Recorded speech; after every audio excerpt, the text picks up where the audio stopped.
19 août. Celui qui observe la solitude, existe-t-il vraiment? Mon esprit observe la solitude.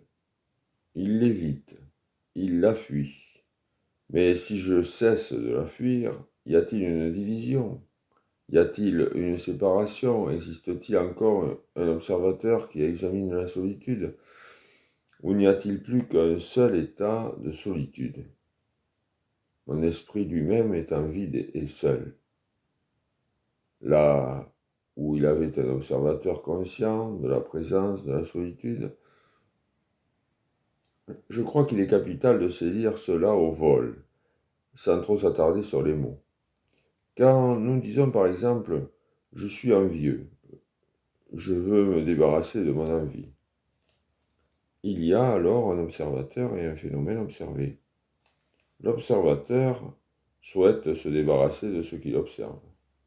Or, l'observateur et l'observé ne sont-ils pas une seule et même chose? C'est l'esprit lui-même qui a suscité cette envie. Il lui est donc impossible d'agir sur elle.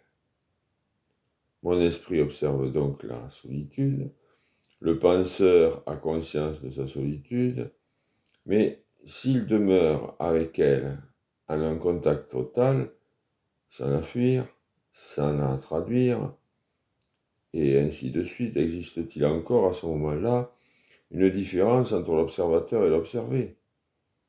Ou n'y a-t-il plus comme unique fait que la réalité du vide et de la solitude de l'esprit? L'esprit a cessé d'observer le vide dans lequel il se trouve. Il est lui-même ce vide.